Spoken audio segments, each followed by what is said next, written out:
bonjour à toutes et à tous et bienvenue au Planétarium. Alors comme vous l'avez compris, nous allons parler de métallurgie ce soir. Alors peut-être une première question pour débuter, qu'est-ce qui vous vient à l'esprit autour du terme de métallurgie ?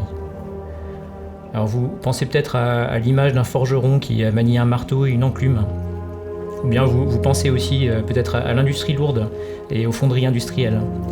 Alors en réalité, cette vision est quand même assez éloignée de notre quotidien de scientifique, car Céline et moi, nous faisons de la métallurgie virtuelle. Nous utilisons des simulations numériques pour mieux comprendre les propriétés des métaux et des alliages métalliques. Alors, il s'agit d'un domaine qui fait partie de la science des matériaux et qui est interdisciplinaire par nature, car il se situe à l'intersection de la chimie, de la physique et de la mécanique. Alors, nous vous invitons ce soir sous le dôme du Planétarium qui sera notre studio de métallurgie virtuelle. Nous allons vous montrer ce que nous effectuons tous deux au quotidien au laboratoire, c'est-à-dire des simulations numériques à toute petite échelle, celle de l'atome, soit une taille environ 100 000 fois plus petite que l'épaisseur d'un cheveu. Nous utilisons ces simulations pour mieux comprendre les propriétés des matériaux métalliques. D'ailleurs, les gouttelettes que vous voyez autour de vous, on peut dire que ce sont des gouttes d'aluminium liquide, et l'aluminium fait partie des matériaux métalliques. C'est une classe qui est utile de définir à ce stade.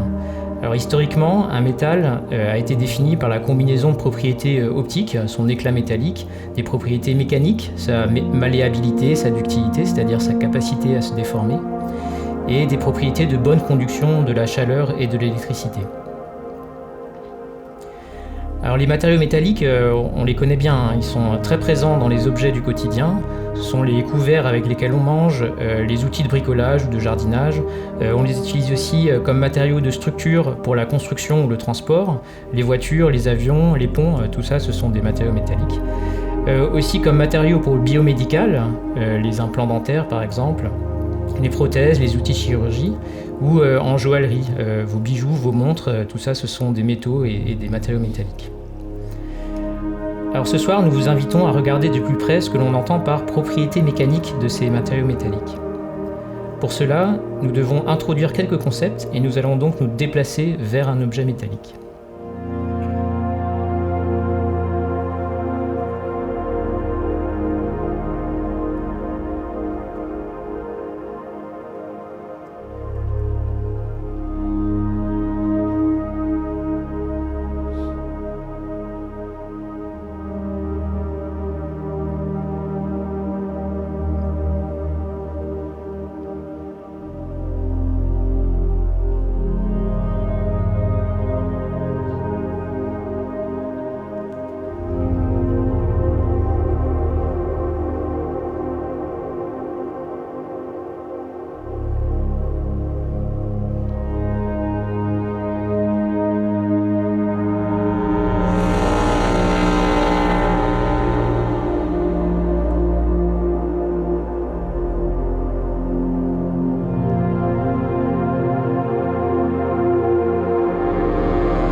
Alors nous voici face à une cuillère. Alors elle n'existe pas bien sûr, il s'agit d'une simulation. Alors si vous êtes d'accord, on va considérer que cette cuillère est faite en aluminium, c'est-à-dire le même matériau que nos gouttelettes fondues de tout à l'heure. Alors celle-ci est donc un peu différente de nos couverts de tous les jours qui sont certainement en acier inoxydable. Cette cuillère en aluminium, il s'agit plutôt d'une cuillère de camping ou de randonnée. En effet, l'aluminium étant un métal assez léger, celui-ci est bien adapté pour le matériel de randonnée. Alors nous allons réaliser une expérience virtuelle sur notre petite cuillère pour mesurer sa résistance mécanique. Nous allons lui appliquer une force pour essayer de la tordre, en commençant par une force faible et en l'augmentant petit à petit. Alors sur le graphique à votre droite là, vous avez deux axes. Sur l'axe des abscisses, vous avez la déformation, c'est-à-dire à quel point la cuillère se déforme. Et sur l'axe des Y, sur l'axe des ordonnées, vous avez la force qu'on applique. Donc, si on applique une petite force, la cuillère se déforme légèrement et lorsqu'on cesse d'appliquer cette force, la déformation disparaît. On est dans le domaine qu'on appelle le domaine d'élasticité. On n'a aucune déformation permanente de notre petite cuillère. Alors si la force à exercer est suffisamment importante, la cuillère va se déformer davantage.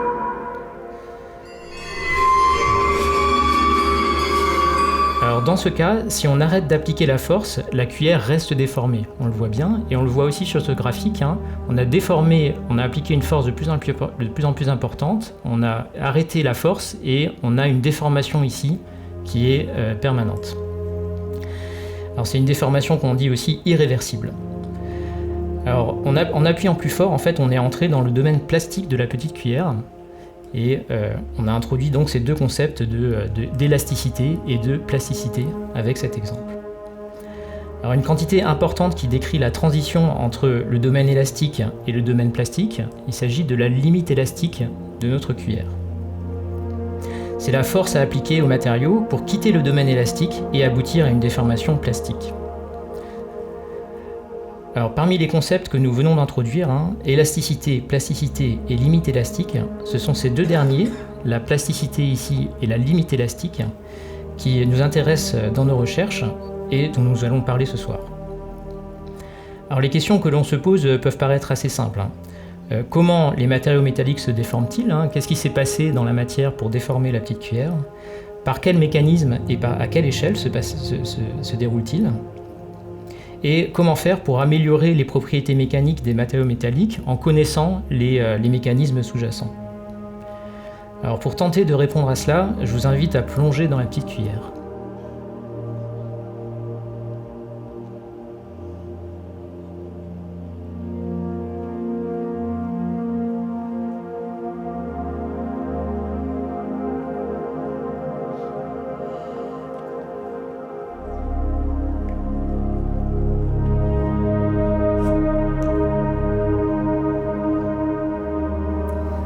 La petite cuillère, elle est composée, comme tous les matériaux métalliques, d'atomes. Les atomes, ce sont un peu des briques élémentaires, dont la taille est de l'ordre de l'angstrom, et comme Pierre-Antoine vous l'a dit tout à l'heure, c'est une taille environ 100 000 fois plus petite qu'un cheveu. Alors, la cuillère dans laquelle nous sommes actuellement, elle est à l'état solide. Donc, vous connaissez sûrement les 3 états de la matière. Donc l'état solide, par exemple pour l'eau, ce sera la glace. L'état liquide, donc l'eau liquide, celle qu'on boit.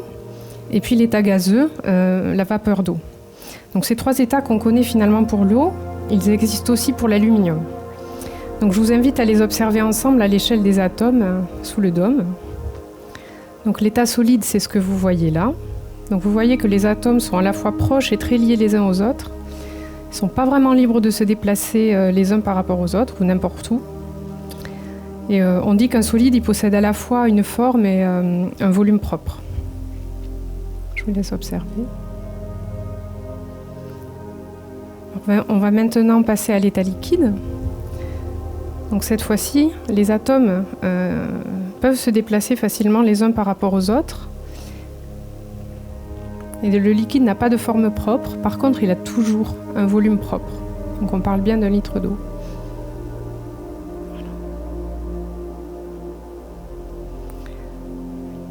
Donc l'état gazeux maintenant, vous voyez que les atomes vont devenir très éloignés les uns des autres, ils n'ont pas vraiment d'interaction entre eux. Donc la matière n'a pas de forme ni de volume propre. Donc un gaz, il va venir occuper tout le volume disponible autour de lui.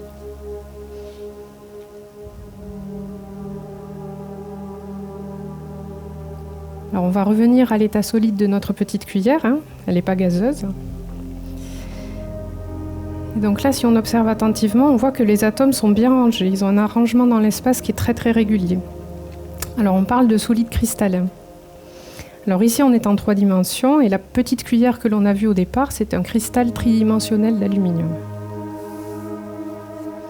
Alors pour expliquer un peu les choses, on vous propose de simplifier la représentation et on va considérer un cristal à 2 dimensions.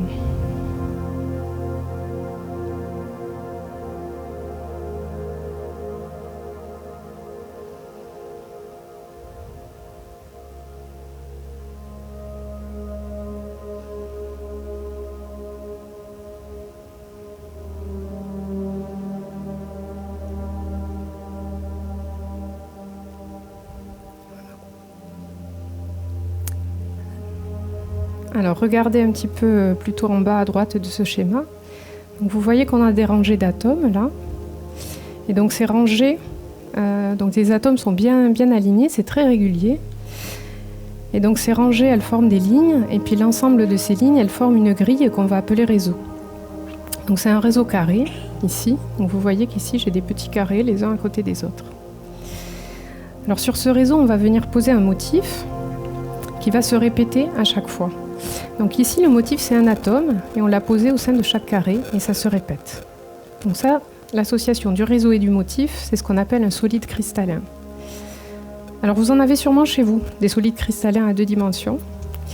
Un carrelage régulier qui vient paver votre cuisine ou votre salle de bain et qui a un motif qui se répète, c'est un exemple de solide cristallin à 2 dimensions. Alors en théorie, si le cristal est parfait, ces lignes-là, elles vont se prolonger indéfiniment. Donc un cristal parfait, il est infini. C'est-à-dire que les rangées d'atomes, là, elles ne se terminent jamais. Alors en réalité, dans la vraie vie, un cristal n'est pas parfait. Il va posséder un premier défaut, c'est-à-dire qu'il a des bords, des surfaces. Donc vous voyez ici, ça ne se termine pas. Donc c'est aussi le cas de la petite cuillère. Elle ne remplit pas tout l'espace, on peut la prendre dans notre main. Donc c'est bien que c'est un objet fini. Alors d'autres défauts existent à l'intérieur des matériaux cristallins et on va se focaliser sur un défaut qu'on appelle dislocation. Parce que comme on va le voir, cette dislocation elle va nous permettre d'expliquer ce qui se passe lorsqu'on applique une force sur un cristal. Et donc, comme on l'a fait précédemment sur la cuillère.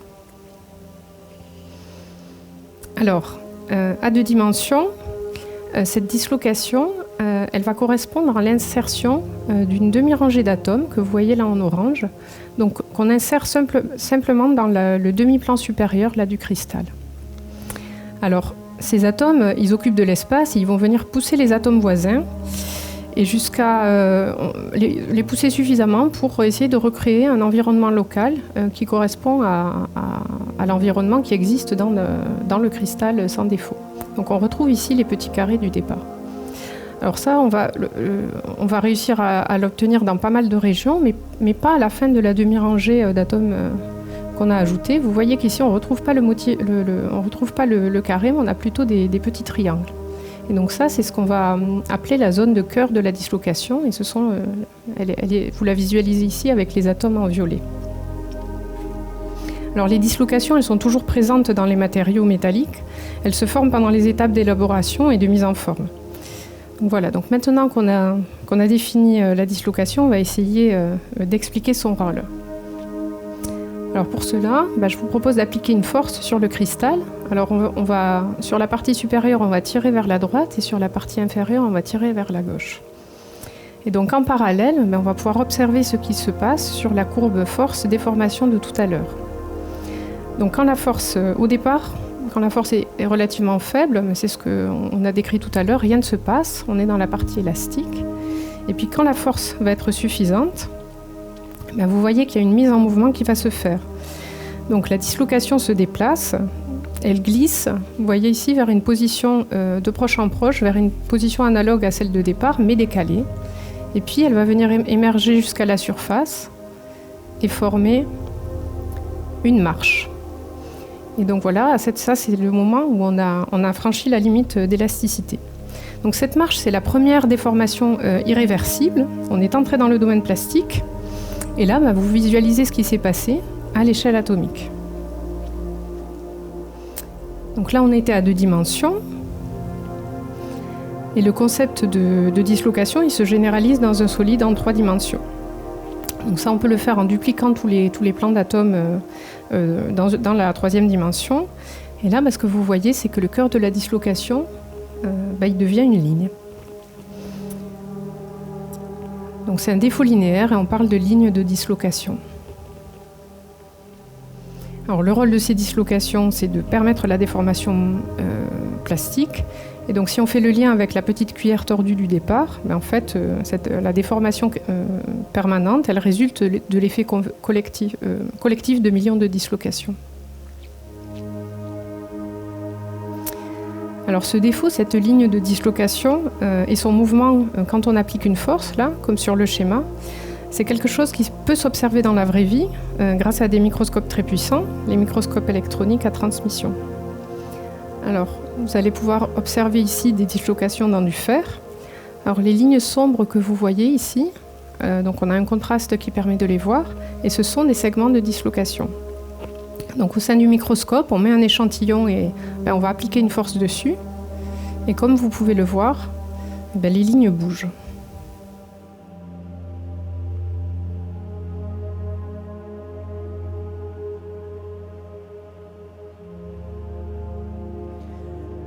Alors, nos travaux de recherche consistent à étudier le comportement de ces dislocations. Vous avez pu voir qu'on peut le faire de façon expérimentale, avec un microscope très puissant, mais notre approche est plutôt numérique. Alors, nous réalisons au quotidien des simulations à l'échelle atomique pour étudier le comportement de ces défauts. Alors, en pratique, nous préparons une boîte de simulation délimitée par les bords ici, qui sont les lignes blanches que vous voyez qui encadrent notre volume ici. Alors, cette boîte a une forme de brique allongée un petit peu, avec une longueur de quelques dizaines de nanomètres, c'est-à-dire environ 1000 à 10 000 fois plus petit que l'épaisseur d'un cheveu. Alors, nous introduisons dans ce volume des atomes d'aluminium, et ceux-ci sont bien arrangés sur un réseau cristallin régulier, comme Céline l'a introduit tout à l'heure. Alors, à chaque fois que vous voyez représenter donc un atome d'aluminium ici est représenté par un point lumineux. Alors, ces atomes interagissent avec leurs voisins et ces interactions en fait sont intégrées dans un gros ordinateur qui va calculer la trajectoire, c'est-à-dire le mouvement collectif de ces atomes. Alors, nous avons introduit ici une dislocation qu'on peut voir en rouge là. Alors, on ne visualise que les atomes de cœur de la dislocation pour bien le représenter sous la forme d'une ligne. Et comme tout à l'heure, en fait, on va appliquer une force à cette boîte là pour mettre en mouvement cette dislocation. Alors, lorsque cette force est suffisamment élevée, on quitte le domaine élastique et la dislocation se déplace, ce qui conduit à la déformation plastique de notre brique d'aluminium. Alors, vous observez que dans ce cas-là, la ligne de dislocation reste droite au cours de la simulation. Vous s'observez, il n'y a pas vraiment de rugosité, elle reste droite au cours de la déformation. Alors, on peut aussi utiliser cette simulation pour estimer la limite élastique de l'aluminium pur, c'est-à-dire la transition entre le domaine élastique et le domaine plastique. Et alors, dans ce cas-là, on va trouver une valeur qui est très très petite. En fait, il suffit d'une force très faible pour déformer l'aluminium pur. Alors ici, on va schématiquement représenter la force à appliquer pour déformer, pour déplacer la dislocation. Et ça va nous servir de point de repère, de point de comparaison avec d'autres scénarios. Alors, étant donné qu'on a une limite élastique assez faible, ça veut dire qu'une cuillère en aluminium ne supporterait pas beaucoup d'efforts. Alors, pour manger avec, ça irait encore, mais si vous mordez dedans, vous risquez de l'abîmer. Et si vous essayez d'ouvrir un pot de confiture avec, alors là, vous la plierez certainement en deux. Alors, on peut se demander comment augmenter la limite élastique, comment améliorer ce matériau-là pour avoir une cuillère qui résiste mieux aux forces extérieures. Alors, dans cette simulation, encore une fois, vous constatez qu'il n'y a aucun obstacle au mouvement de la dislocation. Celle-ci reste droite, elle glisse très librement dans la matière.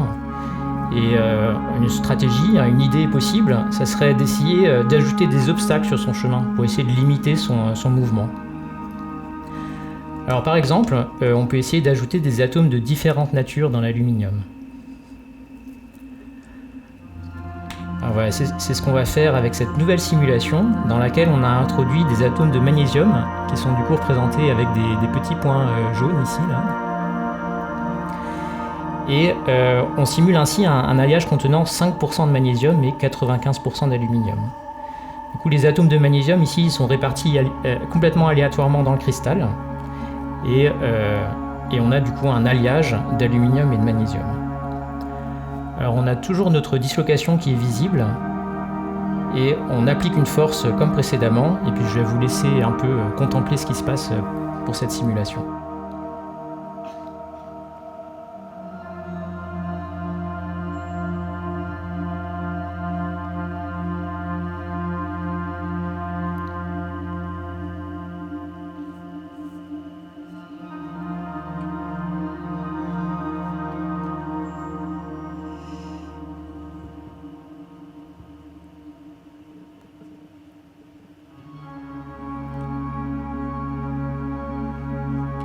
Alors on remarque en fait que les atomes de magnésium jouent le rôle d'obstacle au mouvement de ce défaut-là.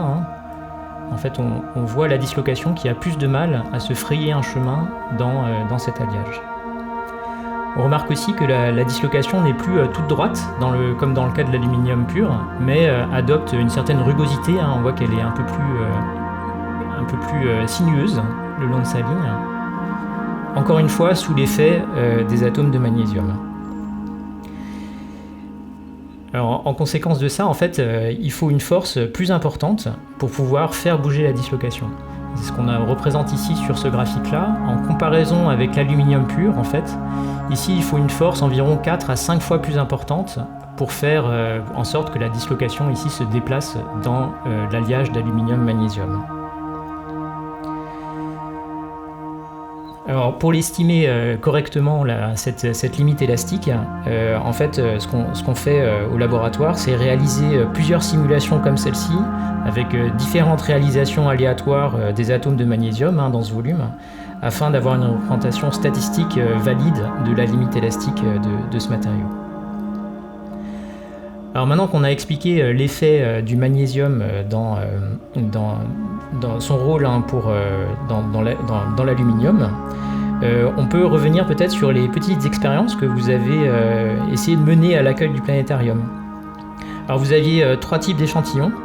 Il y avait 2 alliages d'aluminium qui avaient en fait un aspect assez brillant, assez métallique, et un 3e matériau mystère qui est plutôt sombre, un aspect plutôt sombre, dont on parlera plus tard. Du coup, parmi les 2 alliages d'aluminium à votre disposition, vous avez peut-être remarqué qu'un échantillon était beaucoup plus facilement déformable que l'autre, et l'autre échantillon, par contre, résistait davantage sous vos doigts. Alors levez la main si vous pensez que le matériau le plus résistant est l'aluminium pur. Vous êtes sûr? Alors maintenant, levez la main si vous pensez qu'il s'agit de l'aluminium-magnésium. Et oui, bravo, vous avez raison. Le matériau qui est le plus difficile à déformer est en effet un alliage aluminium-magnésium avec 5% de magnésium dans l'aluminium. Alors que l'échantillon facilement déformable, c'était de l'aluminium quasiment pur avec seulement quelques éléments d'impureté. Alors vous pouvez réessayer en sortant si vous le souhaitez. Alors c'est d'ailleurs une tendance assez générale parmi les alliages métalliques. Lorsqu'on ajoute des éléments d'alliage, ceux-ci ont tendance à former des obstacles au mouvement des dislocations et ainsi augmenter la limite élastique du matériau. Alors c'est le cas par exemple pour les aciers qui sont des alliages de fer et d'autres éléments, du carbone, du chrome, du nickel, qu'on va rajouter au fer et qui permettent d'améliorer les propriétés de l'alliage. Alors un autre exemple, c'est les bijoux. Alors vous avez peut-être entendu parler du nombre de carats de l'or. Alors l'or à 24 carats, en fait c'est de l'or pur, c'est-à-dire 100% des atomes sont en or. Mais ce type d'or est en fait très facile à déformer. Et c'est exactement comme le cas de l'aluminium pur qu'on a vu tout à l'heure. Les dislocations en fait sont vraiment libres de se mouvoir dedans. Et pour cette raison, en fait, c'est un matériau qui est facilement déformable et qui est du coup rarement utilisé en bijouterie telle qu'elle. En revanche, l'or à 18 carats contient seulement 75% d'or et les 25% restants, en fait, ce sont soit de l'argent ou du cuivre qu'on va ajouter en fait pour pouvoir améliorer les propriétés mécaniques de l'alliage, c'est-à-dire augmenter la limite élastique. Et ça, c'est spécialement important, par exemple, pour vos alliances qui subissent beaucoup de chocs sur vos mains et qui doivent, en principe, en tout cas, résister toute la vie. C'est souvent des alliages or-argent. Alors nous avons vu précédemment que rajouter une faible proportion de magnésium dans l'aluminium conduisait à une augmentation significative de la limite élastique par rapport à l'aluminium pur. Donc on avait rajouté 5%, donc c'est un ajout qu'on considère dilué. Le matériau principal, c'est l'aluminium. Et donc le magnésium constitue des obstacles. Donc on va essayer de pousser ce concept à l'extrême et se demander ce qui se passerait si on mélangeait des éléments métalliques, plusieurs éléments métalliques, en proportions comparables.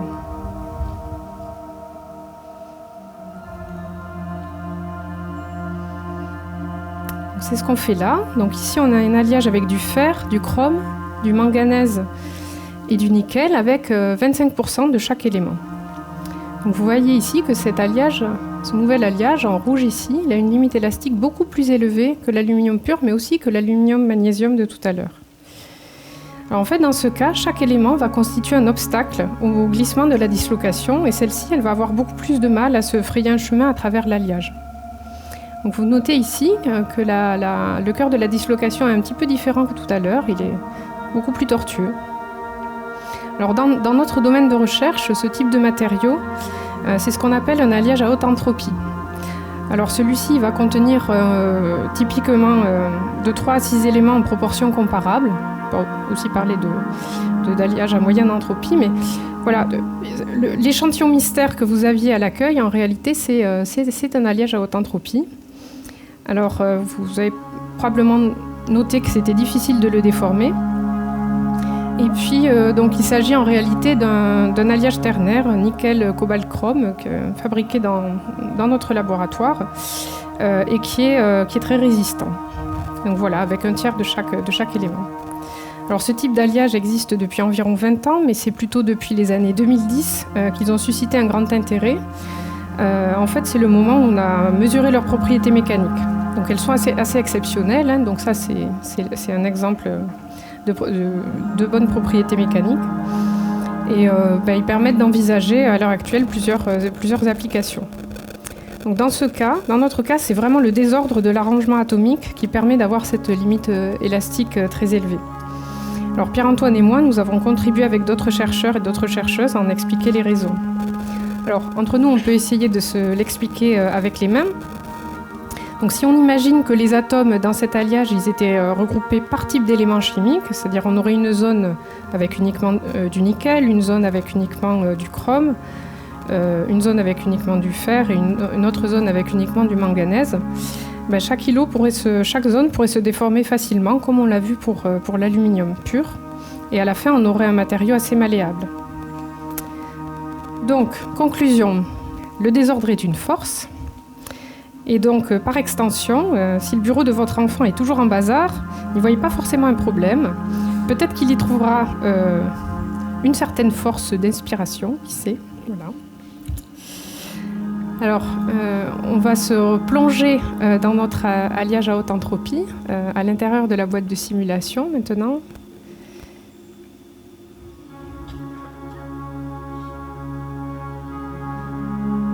Je vais vous inviter à regarder les atomes.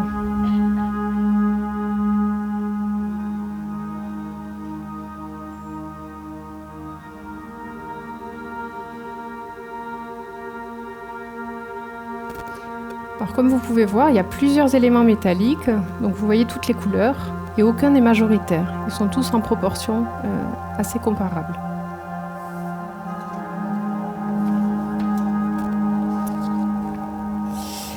Voilà, donc ceci étant dit, on peut se demander à quoi cela sert-il d'avoir des alliages avec une limite élastique très élevée. Donc l'idée, c'est que pour la même fonction, donc supporter une force donnée, un alliage avec une limite élastique plus élevée, il permettra d'avoir des pièces métalliques plus fines. Alors on va remplacer sur notre petite cuillère l'aluminium de départ avec un nouvel alliage à haute entropie. Donc je vous laisse regarder ce qui se passe.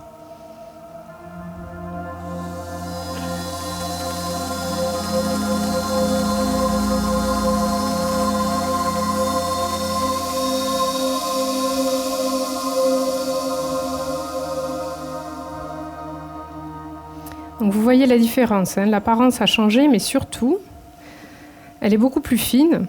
Elle pourra quand même nous servir à ouvrir un bocal de confiture parce qu'elle est faite avec un alliage plus résistant. Donc on économise de la matière première, hein. Et même si les éléments comme le fer, le nickel, le chrome et le manganèse sont plus denses que l'aluminium et le magnésium de tout à l'heure, le gain significatif qu'on a réalisé sur la limite élastique, il permettra de concevoir une cuillère très fine et plus légère au final que l'alliage d'aluminium de départ.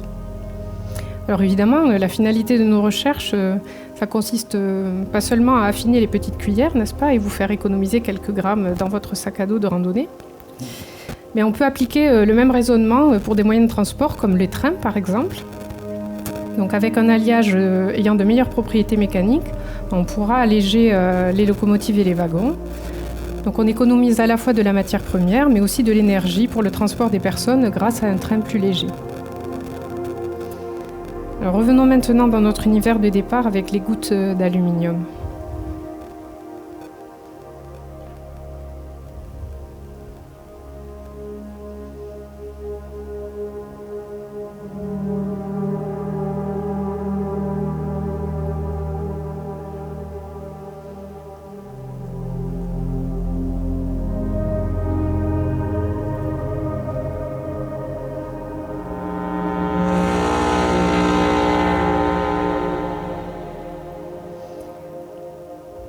Un autre aspect de la recherche en métallurgie qui prend de plus en plus d'importance de nos jours, et c'est pas prêt de s'arrêter, c'est celui du recyclage des alliages.